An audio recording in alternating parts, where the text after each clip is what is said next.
चलिए आगे बढ़ते हैं। केंद्रीय संस्कृति और पर्यटन मंत्री गजेंद्र सिंह शेखावत लंदन के दौरे पर हैं। मंत्री Gajendra Singh Shekhawat world travel mart के आयोजन में शिरकत करने के लिए लंदन पहुंचे। लंदन यात्रा के दौरान केंद्रीय मंत्री गजेंद्र सिंह शेखावत ने फर्स्ट इंडिया से खास बातचीत की। इस दौरान उन्होंने कहा कि भारत पर्यटन के क्षेत्र में बहुत बड़े हिस्सेदार के रूप में उभर रहा है। भारत सरकार के अलावा देश 16 प्रांतों में अपने अपने स्टॉल को प्रदर्शित देश के 16 प्रांतों ने किया। मंत्री गजेंद्र सिंह शेखावत ने कहा कि आज हमारे देश में कुछ टूरिस्ट डेस्टिनेशन ऐसे हैं जिनके बारे में लोगों को पता नहीं है। हम चाहते हैं कि ऐसे टूरिस्ट प्लेसेस को प्रमोट किया जाए। शेखावत ने कहा कि प्रधानमंत्री नरेंद्र मोदी के नेतृत्व में आज इंटरनेशनल टूरिस्ट का देश के प्रति रुझान बढ़ गया है। केंद्रीय मंत्री गजेंद्र सिंह शेखावत से लंदन में खास बातचीत की फर्स्ट इंडिया रिपोर्टर राजनंदिनी ने। सबसे पहले तो आपका लंदन में बहुत बहुत स्वागत है और फर्स्ट इंडिया की पूरी टीम से आपको ढेर सारा प्यार। सबसे पहला सवाल मेरा यही है कि आप अभी WTM में यहाँ पर आए हैं, आपकी और भी आपने बहुत सारे प्रोजेक्ट्स यहाँ पर किए हैं, तो क्या पर्पस है इस विजिट का? देखिए, वर्ल्ड ट्रैवल मार्ट जो टूरिज्म के इकोसिस्टम का, दुनिया का जो महत्वपूर्ण ऐसे शोज एंड फेयर्स होते हैं उसमें से एक है जी। और क्योंकि भारत आने वाले समय में पर्यटन के जगत में दुनिया में एक बहुत बड़े हिस्सेदार के रूप में उभर रहा है, इसके चलते हुए भारत ने बहुत बड़े स्तर पर WTM में एग्जिबिट किया था। भारत सरकार के अतिरिक्त देश के लगभग 16 प्रांतों ने भी अपने अपने तरह से अपने अपने स्टॉल्स लेकर के अपने पर्यटन की संभावनाओं को देखते हुए वहाँ एग्जिबिट किया था जी। कुछ देशों के साथ में बायलैटरल मीटिंग टूरिज्म के संभावनाओं के दृष्टिकोण से ऐसे रखी गई थी। एक दिन तक उसके लिए मुझे लंदन में प्रवास करने का मौका मिला था और उसके साथ ही क्योंकि ब्राज़ील में अब की बार G20 की अध्यक्षता ब्राज़ील के पास में है, ब्राज़ील में कल्चर मिनिस्टर्स की मिनिस्टेरियल समिट थी, वो साल्वाडोर में आयोजित हुई थी, तो मुझे यहाँ से सीधे साल्वाडोर जाना था। अब वापस लौटते वक्त फिर मैं लंदन में कुछ देर के लिए रुका हूँ और आपने फर्स्ट इंडिया परिवार ने मुझे सौभाग्यपूर्ण अवसर दिया, मैं उसके लिए आपका धन्यवाद करता हूँ। एक सवाल मेरा ये भी है कि इंटरनेशनल टूरिस्ट जो हैं उनको मिनिस्ट्री ऑफ टूरिज्म किस तरीके से अट्रैक्ट करी है इंडिया के अंदर, क्योंकि जहाँ जैसे कि एक डोमेस्टिक टूरिज्म एक टर्म है जिसके अंदर बहुत, जैसे मैं राजस्थान से हूँ, आप भी राजस्थान से हैं, जयपुर, जोधपुर, उदयपुर, ये सारे शहर ग्लोबली जाने जाते हैं, लेकिन बहुत सारे ऐसे स्टेट्स में बहुत सारे ऐसे शहर हैं जो अभी ग्लोबली नहीं जाने जाते हैं, तो उनको कैसे मिनिस्ट्री ऑफ टूरिज्म प्रमोट कर रही है? देखिए, ऐसे हिडन ट्रेजर्स हिंदुस्तान में बहुत सारे हैं जी, और ऐसे डेस्टिनेशंस जो अभी पूरी तरह से एक्सप्लोर्ड नहीं है। आज हमारे पर्यटन के जगत की आवश्यकता भी है कि ऐसे हम अंडर एक्सप्लोर्ड, अंडर यूटिलाइज्ड ऐसे टूरिस्ट डेस्टिनेशंस को हम प्रमोट करें, क्योंकि जिस तरह से इंटरनेशनल टूरिस्ट भारत में का रुझान बढ़ा है आने का, और आने वाले समय में जिस तरह से भारत ने सम्मानीय प्रधानमंत्री नरेंद्र मोदी जी के नेतृत्व में प्रगति की है जी, और जिस गति के साथ में प्रगति की है, भारत जो सदियों तक पूरी दुनिया के लिए अपने ज्ञान, अपने कौशल, अपने बौद्धिक विकास, अपने विज्ञान, अपने ऐश्वर्य, अपने संपदा, अपने वैज्ञानिक खोजों के चलते हुए पूरे विश्व के लिए कौतूहल का केंद्र हुआ करता था, वो एक बार फिर यकायक पिछले 10 साल में दुनिया के लिए एक नए आकर्षण के बिंदु के रूप में उभरा है। इसलिए विश्व भर से लोगों के आने की संभावनाएं बढ़ी है और साथ ही साथ भारत की इकोनॉमी ने जिस तरह से ग्रो किया है, आपने जो टर्म यूज किया डोमेस्टिक टूरिज्म का जी, माननीय मोदी जी के नेतृत्व में जो योजनाएं धरातल पर उतरी, उनके चलते हुए जिस तरह से भारत में मध्यम वर्ग का विस्तार हुआ है, लगभग ऐसा अनुमान किया जाता है कि 25 करोड़ से ज़्यादा लोग पिछले 10 साल में गरीबी की रेखा से बाहर निकल करके मध्यम वर्ग या निम्न मध्यम वर्ग का जीवन जीने का सौभाग्य प्राप्त कर चुके हैं। और क्योंकि वर्षों से उनकी दबी हुई आकांक्षाएं, अपेक्षाएं थी, इसलिए वो अब अपने जेब में डिस्पेंसेबल इनकम होने के चलते हुए घर से बाहर निकल करके विभिन्न उद्देश्यों के तहत पर्यटन के लिए जा रहे हैं।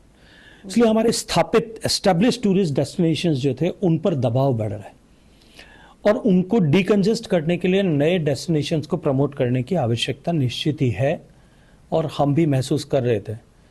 सम्मानीय प्रधानमंत्री जी ने बजट में जो घोषणा की थी, infrastructure development fund in the form of interest free loan states को देना और 1.5 लाख करोड़ रुपए का प्रावधान किया था। उसमें टूरिज्म की किटी को अलग करके हमने राज्यों को कहा कि ऐसे पोटेंशियल वाली जगह जहां नए टूरिस्ट डेस्टिनेशन डेवलप किए जा सकते हैं उसके प्रोजेक्ट बना करके राज्य सबमिट करें। मुझे प्रसन्नता है कि राज्यों ने लगभग $1 बिलियन वर्थ के प्रोजेक्ट्स ऐसे सबमिट किए हैं जिन पर हम आगे काम कर रहे हैं। भारत में जिस तरह से कल्चरल डाइवर्सिटी है, जिस तरह से कुजीन की डाइवर्सिटी है, जिस तरह की ज्योग्राफिकल डाइवर्सिटी है, जिस तरह के कस्टम्स की डाइवर्सिटी है, कॉस्ट्यूम्स की डाइवर्सिटी है, गैस्ट्रोनॉमी की डाइवर्सिटी है, इन सब के देखते हुए भारत में अपार संभावनाएं नए पर्यटन के केंद्र बनने की हैं। और भारत और राज्य सरकार दोनों ही मिलकर के, भारत की सरकार और राज्य की सरकारें मिलकर के ऐसे नए टूरिस्ट प्रोडक्ट और टूरिस्ट डेस्टिनेशन दोनों डेवलप करने पर काम कर रही है। साथ ही साथ जैसे आपने भी बताया कि नई जो डेस्टिनेशंस है वो बनने वाली है और जो ग्लोबली जो डेस्टिनेशंस हैं उन पर बहुत दबाव पड़ रहा है। सस्टेनेबल और रिस्पॉन्सिबल टूरिज्म जो है उसकी भी आजकल बहुत बात की जाती है। तो किस तरीके से इंडिया इस चीज़ को देख रहा है कि सस्टेनेबिलिटी अक्रॉस द स्टेट्स आए और साथ ही साथ इंडिया का जो टूरिज्म है वो सस्टेनेबल हो इस मॉडर्न वर्ल्ड में? देखिए, सस्टेनेबिलिटी की चर्चा निश्चित रूप से टूरिज्म के जगत में एंड अदरवाइज आल्सो बहुत गंभीरता के साथ में विश्व के हर पटल पर, हर प्लेटफॉर्म पर हो रही है।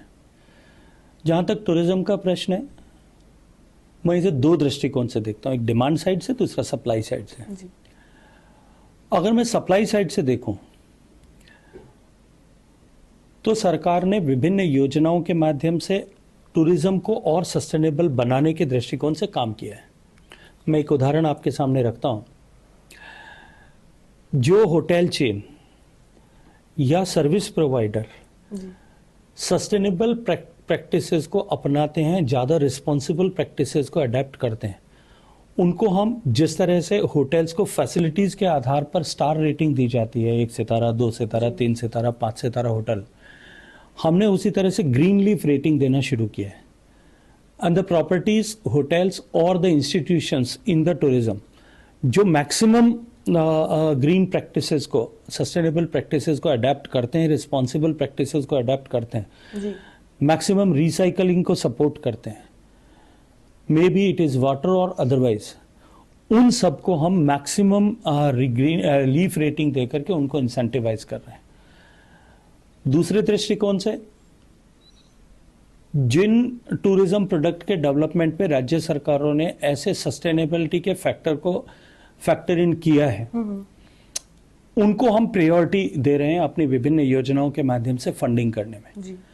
अगर मैं डिमांड साइड के दृष्टिकोण से देखूं, टूरिस्ट के दृष्टिकोण से, तो हमने सभी डेस्टिनेशंस पे टूरिस्ट ज़्यादा रिस्पॉन्सिबली बिहेव करे, उसके लिए कुछ साइकोलॉजिकली डिजाइंड जो है साइनेजेस लगाने का काम शुरू किया है।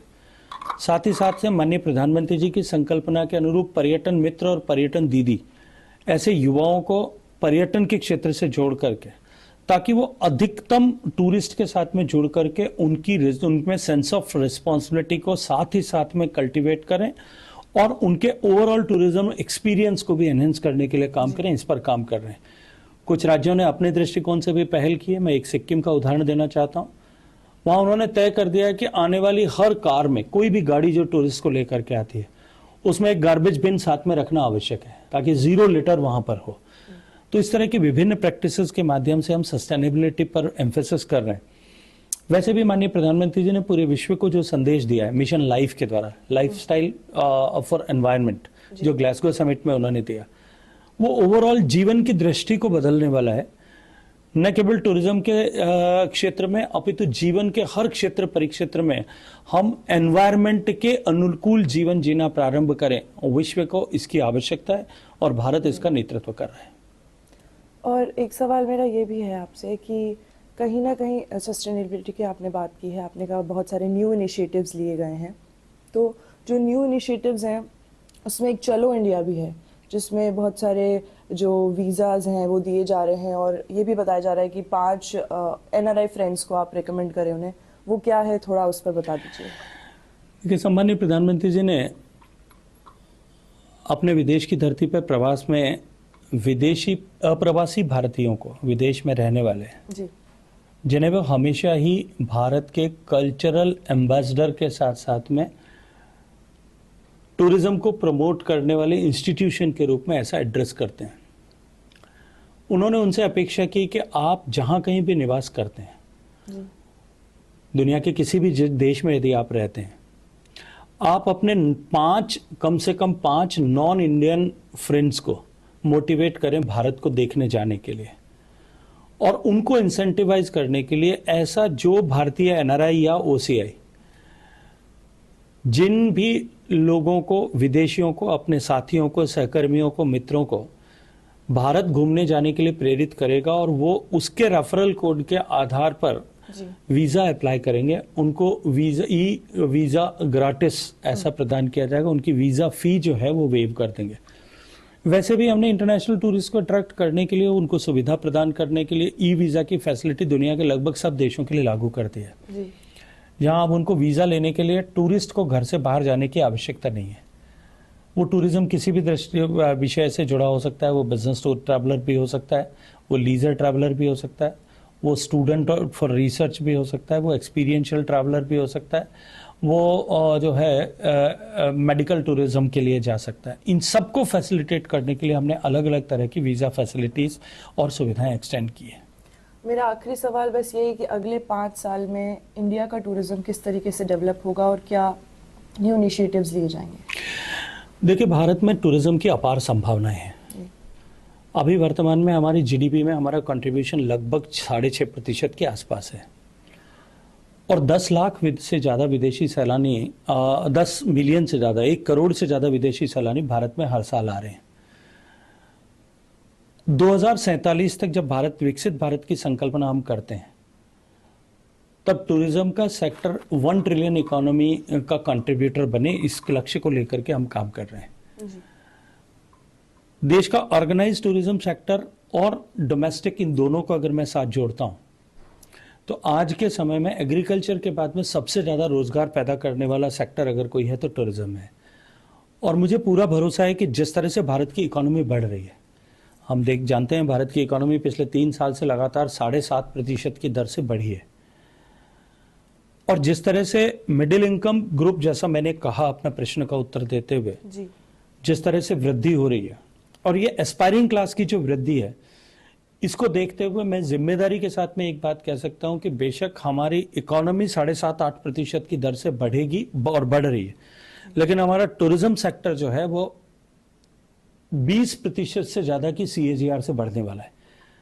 ऐसे में टूरिज्म क्षेत्र के लिए मैं एक सुनहरे भविष्य के साथ में अपार संभावनाएं भारत के दृष्टिकोण से देखता हूं।